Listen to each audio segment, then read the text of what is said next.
Hello, Navin. Hey, hey, hey, how are you? I'm fine, thank you. Happy 40th birthday. Oh, Rena, straight in there with the age. Thank you very much. I guess it's out there now. Everyone knows. To be honest, I wanted to keep it really hush hush. And then I realized I kind of can't because everyone started posting it online and all the fans started doing it. And then Wikipedia is there. And I was like, okay, well, yeah, the news is out. Do I'm you, 40 and I'm naughty. do you feel any different? Do you feel something at 40? Um, well, is that the first question? That's how That's deep the we're going first straight away. question. Yeah, we're going deep. Okay. I do. I think I do feel different, and I also don't. Like I said, it's not something in my line of work that you really want to sort of publicize or talk about because I'm an artist. I make music. I'm in the media and the spotlight, and unless you're a teenager, you don't really talk about your age. And I just couldn't get away from it this time. Everyone sort of congratulated me, and it's beautiful. It was so, so nice and so heartfelt. And then I posted about it and then I went on radio too, and I also spoke about it. And I guess for me turning 40, it was the night before I turned 40, I was like really down.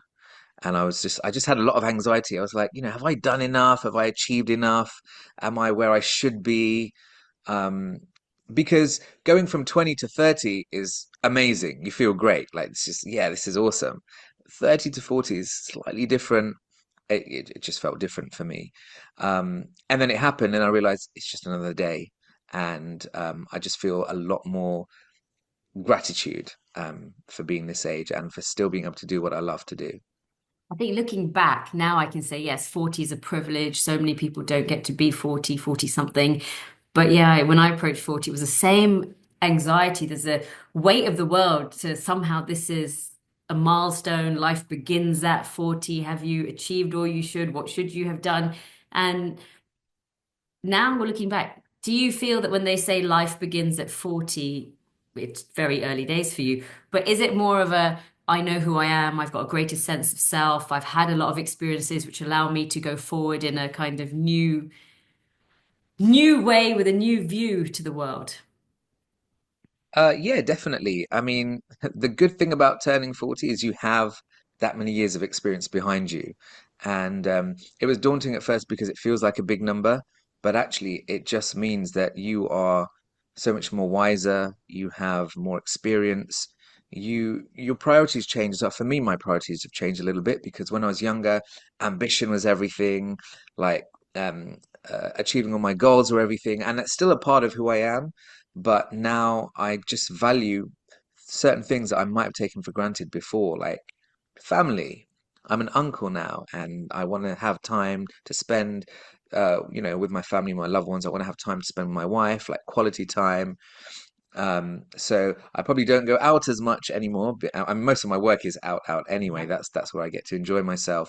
But I think that's been the main change. That's the main difference that I felt. That um, the priorities have just shifted a little bit. But I'm still at my heart, I still want to achieve loads. I still want to entertain everyone. I feel like my voice is in the best shape it's ever been. I feel like now it's kind of, they say wine tastes better as it ages, like Mhm. aging like fine wine. I think it's the same with the voice. Um, and so the songwriting, like the things I'm writing about now, are a bit more deeper. I guess I just want to now create more meaningful content rather than content that was just for fun or just for commercial success. I think it's about the balance, and you're talking about priority shift. I wonder if that becomes or comes from a greater sense of self or being more secure in who you are and having that confidence just to be you. Absolutely. I mean, Rena, there used to be a time when I was like really young, and I think everyone goes through this. When you step into a new role, you have a new job or whatever it is you're doing, you are so eager to please. And in your mind, it's like, do these people like me, or what can I do to appease them and please them, make them happy? Um, for me, like when I'd step on stage, I wanted to win an audience over. And I still do, but it's just different now, and I'll explain why. I would want to show, look, I can do this, I can do that. Look at how hard I've worked. Look at these little riffs that I'm doing. Look at this. And it was almost me trying to show how great I am. And it kind of dawned on me just like a couple of years ago that that's not really, that's not what I want to do anymore. If anything, I want to just turn the mirror around and show my audience and the people that come to see me how great they are. And as a result of that, I kind of created this whole concert series called Voice of Legends, which was me going back to my roots and paying tribute to, um, all the singers that made me want to sing. The legends like Kishore Kumarji, Mohammed Rafi Saab, Lata Mangeshkar ji, and taking those songs as a young British Asian artist and presenting them in an authentic way, but in a contemporary way as well. And that show was all about showing the audience their greatness because not only was it about these legends that I'm singing about, it was about them remembering the legends in their lives. It was about music has this amazing ability to connect you back to your true self, your real self, because life can beat you Yeah. down a little bit. You have stress, you have anxiety. We were just talking off camera about going to the gym and can we bother to get up and can we just stay in our pajamas and stuff? Well, um, if you want to remember who you are, go back to the music that you grew up with. That will always take you back to your core. And now that feels like my new purpose. I just want to show you your greatness. And that's why I created the concert series. That's wonderful. I think maybe that is 40 gives you what you're doing is looking back and for you through music, but it's looking at all those things that have made you Navin.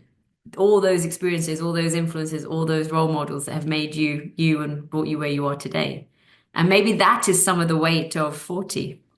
There's a lot to look back on, a Maybe. lot to balance up and go, I am this way because of this experience, this ex education, this nature, this nurture, whatever. And that's a lot to get your head around sometimes. Yeah, and it's nice as well because now you almost have like a few years under your belt to actually look back on.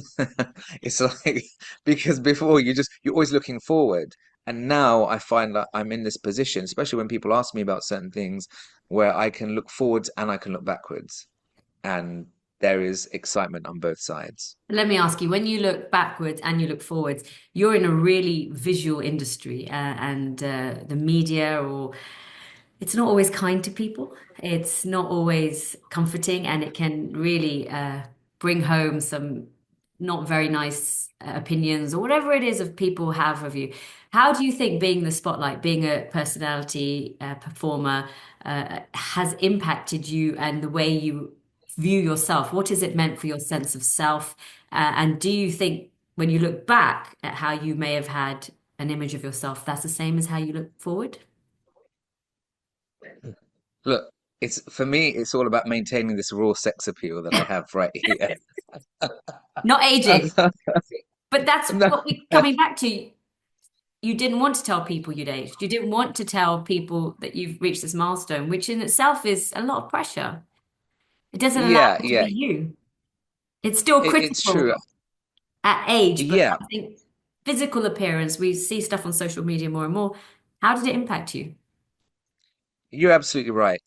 I'm making light of it, but now that I think about it, I think a lot of people struggle with this, especially in today's day of, Reels and Instagram and TikTok and all of that stuff, and this need to be constantly in your face and be seen.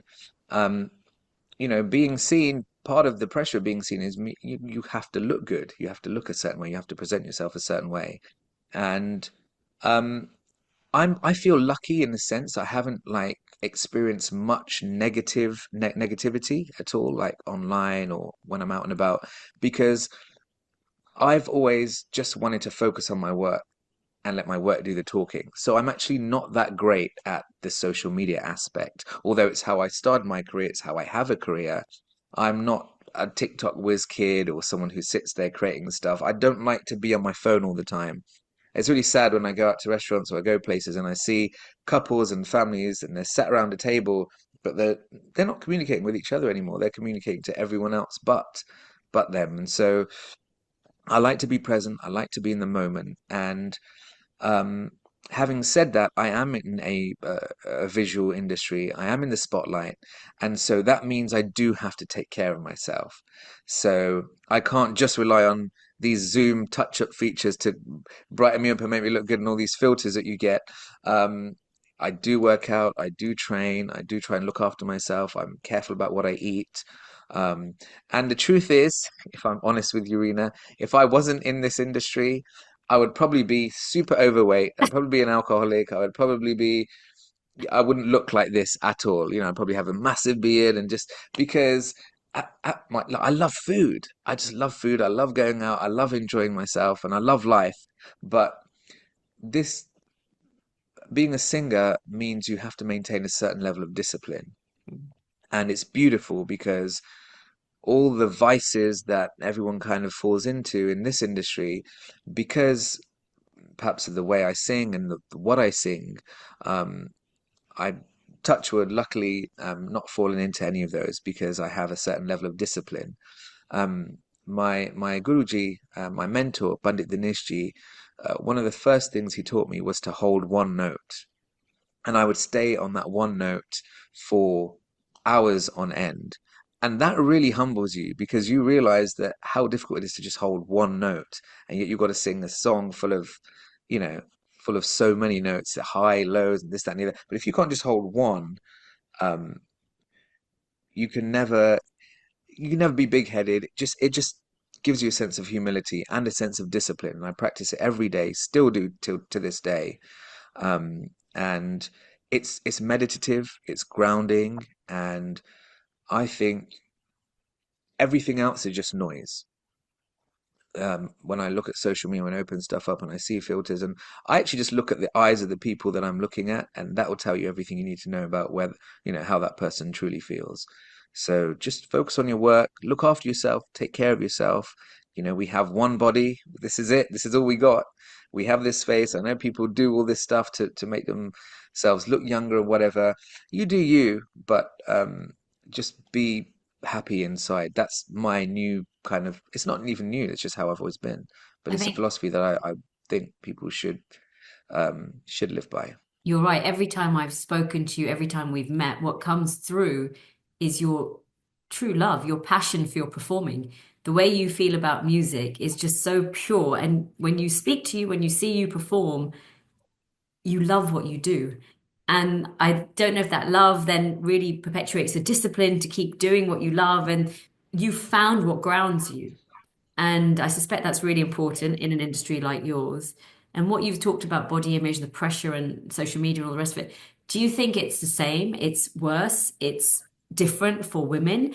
And then do you think it matters now if you're a media personality or not? Because everybody can have an online presence. Everybody is subjected to similar noise, criticism, view, opinion. Like, what do you think has what do you think is the differences for each, or is it all the same and just a different degree of it? I don't think it's the same. I think it's probably a lot harder for women because traditionally, if you look back, women, they're always associated with the beauty. That's their thing. Like guys can be a bit rough, a bit rugged, they're the providers. Um, but it must be very difficult for women. And I can't speak on behalf of them, but I see it a lot. I see a lot of women online trying to be perhaps something they're not, or they are being themselves, but they are hiding behind a whole bunch of filters and a whole bunch of layers, and it's it catches up with you, I guess. I mean, what do you think, Rena? You tell me. How is it? Because you are a woman. Like, how is it for you? I, I, I think aging is difficult. I think for ourselves, 40 presents itself a lot of stuff. You might have hormonal changes, you don't understand where you're putting on weight, things are changing, suddenly your cheeks are not where you left them. And the person staring back at you is not always the person that you're seeing in your mind, if you get what I mean. You look at the picture and you go, oh my God, is that me? So I think that presents itself. I'm not sure about the media, the personality, the celebrity, but I think if that just day to day is something you're grappling with, and I think 40 comes at a really bizarre time where perhaps you've got to get to know yourself better. Maybe you've got challenges with your children, your partner, your spouse, your siblings, your parents, there's a lot of relationships as well by the time probably you get to 40, and a lot of it comes at once. So you're dealing with a lot, and then if anything maybe takes you off your sense of self-kilter, which I think Yeah. it does, because this, whether it's hormones or this whole baggage of thing that we have to understand, it's quite a strange age. And then if you add, how do I look and have I done this and everything is changing, and it's a lot to get your head around. And I think just you don't need to be a celebrity. We all have social media or somewhere, not we don't all have social media, but lots of people on social media, and you feel a sense of pressure to keep looking the same, keep Yeah. being the Not even same. look the same, but look as good as everyone else is looking, because all we're looking at online is everyone's best takes So and yeah, best, it's the highlight reel. Like only people are only going to share like themselves looking the best. Like that's why you share something. You're like, yeah, I look pretty good. I've never, I really emotional person. So if I watch a movie or I hear a song or something, or experience something, I can't stop tears. It just happens to me now, and it didn't used to happen. That's something that's happened as I've gotten older, probably in the last sort of 4 or 5 years. So I actually can't control it, and I'll be trying to hide myself because I don't like to be seen that way. But I wouldn't take a photo and say, yeah, this is what's going on. You wait for a great moment. You wait for you on stage with thousands of people, and you want to hear the whole yeah. crowd going. That's kind of, and everyone is doing that. So I actually think it's a really like social media can be a really toxic place. Um, and I just encourage people to like just meet in person, just actually, because then the connection like that you get is just so different, and you actually get to see a real person.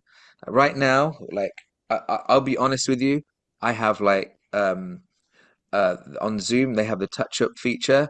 I could switch it off, but I don't know how to because it's just set as my default.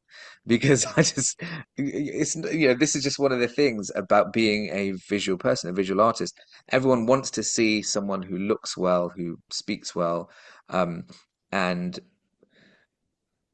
coming back to your point, I do think there is an element of always being on as a performer all the time. Um, you and I have a bit more of a relationship, so there's been times when I've been over to yours and we actually just get to chill, and it's like, I'm not singing today, I'm not speaking in front of the world.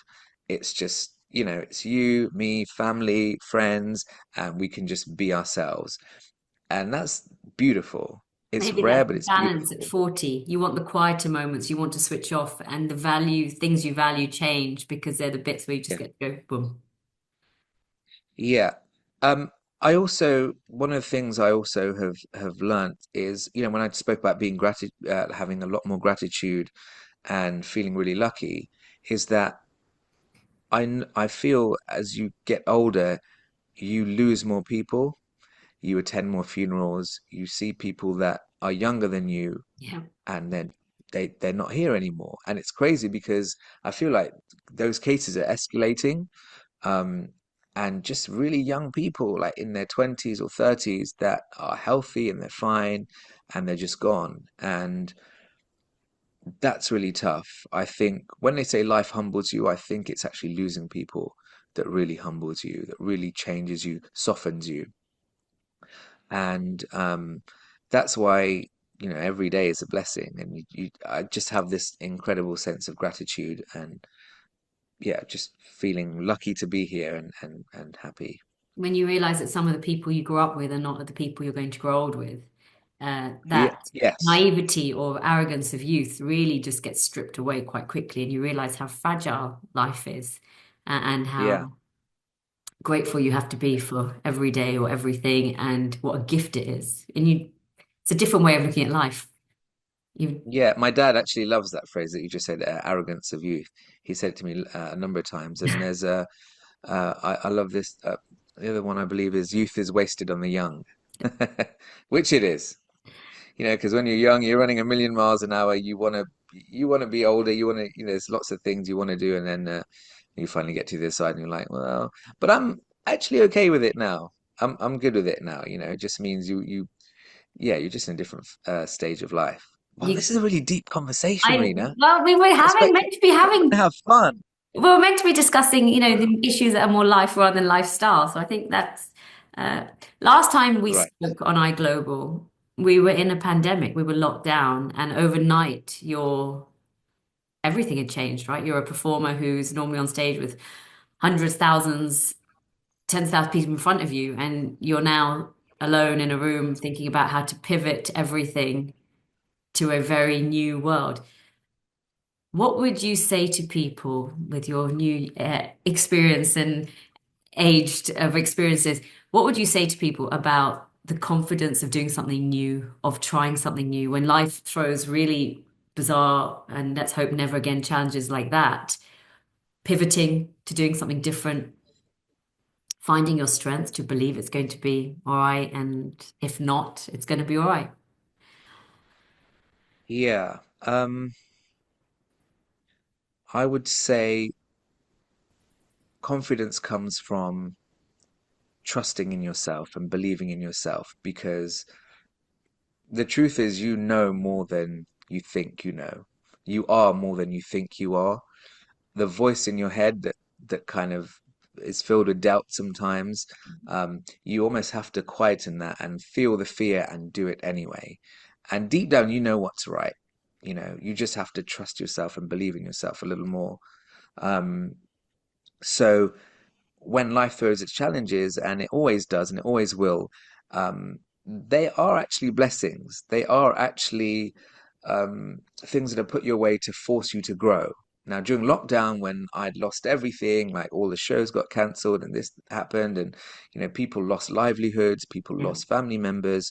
Um, I mean, in that moment, in that time, I was like, okay, what can I do? How can I go out and serve my audience? How can I, just be a little bit of light in all of this darkness that's surrounding us? And it turned out to be one of the best things I ever did because all of a sudden I added about 500 songs to my repertoire. My voice got stronger. I was out entertaining everyone every week. It was like having my own TV show every week, and the love, the adulation, the support that I got was just, that would never have happened had a pandemic not have happened. I wouldn't have even thought to do something like that. So it was so special, and I know the bond that I have now, and those bonds still last. People still come up to me and say, "Thank you for getting us through that time. We'll Mm. never ever forget it." Um, the challenges that come your way are sent to make you greater. That's my belief, and I believe that failure is the best teacher. So your fear of failing or whatever, feel the fear and just do it anyway. That's confidence when you actually just go forward and do it. And I also think believing in yourself is a massive thing, certainly in my business, because we have to go out, I go out there in front of thousands of people and I perform and I sing. You don't see the wreck that I am being backstage before I go on stage because I am super nervous. I care about what I'm about to do, and it doesn't matter how many years I've been doing it for. I still get this stage fright, but it's actually a really powerful nervous energy that then just explodes on stage. And it's feeling that fear and kind of going out and doing it anyway. So um, I would just say when you think life's difficult and you're feeling down or you're facing a challenge, don't see it as a challenge, see it as a blessing and see it as an opportunity to grow. I think you always find in your darkest times, there's always somebody who will help, and you just have to find those people sometimes by talking about some of these things that we go through. And as you say, I think it was a Women Empowered event a long time ago, stuck with me. Somebody said, failure is a dress rehearsal for success. Yeah, beautiful. I love that. And it stuck with me. Absolutely. Yeah, I mean, as long as you can overcome and you can find a way out and you have people, good people, or some support around you, it does teach you a lot to how to do things next time better. And you've seen pitfalls which you carry with you, and they're in your armory for the next time or whatever you want to do. What about if you don't have people around you? I think sometimes it's difficult. It really is, isn't it? You can Mm, feel very much alone. you can feel Mm. very isolated. But I'm chatty, and even being chatty, sometimes you're quite alone. But like you say, you see people and you go, I'm just having a really bad day today. And you'll be surprised sometimes at the people who say it's going to be all right or tell me about it. And that happened to me too. So the more you talk to people, the more you realize you're not alone. And Yeah, what I found as I've got older is sometimes it's strangers who are your salvation, people you've not met, absolutely. or you just have a bizarre connection because something has made you open up at that moment. And the kindness you've received, like you said, at the time where you think really everything is so dark, is so surprising and bizarrely so comforting. Yeah, for sure. I mean, that's the one thing that I feel social media takes away from us. And I keep going back to this because we're talking a lot about, aging and vision and all this stuff. Um, the power of real connection and the Yeah. power of people picking up the phone, having a conversation, or meeting someone, spend with time going for a walk somewhere, going for dinner, or something like that. There is so much value to that, you know. And I feel like the opposite of anything like depression, anything negative, anything like depression or loneliness or addiction is always connection. It's always, being with people. It's always finding, and if you don't have anyone around you, you have yourself. And well, sometimes we don't talk to ourselves in the best way. There's a language that we speak to ourselves in. I used to catch myself doing it when I was uh, a bit younger, and I'd be like, I don't actually talk to myself very well. Oh, great one, Navin. You messed that up again. Like, you're so pathetic. Why would you do that? Like, it's like, hang on a second. If like, if that was my friend, like, we wouldn't be friends much longer because that's really not a good way to talk to yourself. So, now I'm just a lot more patient with myself, a lot kinder to myself, and I think you should learn to be your own best friend as well, because there's a voice in your head that's always on. And wouldn't it be nice if what it was saying was just nice things, like not artificially nice, but just kinder and sweeter? That's what I feel. Believe the good things about you and not always the bad things about you. Yeah. On that note, thank you very much. And it was always a pleasure. Lovely to speak to you. Arena, this was really, really beautiful. This turned out to be something I wasn't quite expecting to be, but thank you. I really enjoyed it. And yeah, I look forward to seeing you in person soon, and I look forward to seeing everyone at a show very soon as well.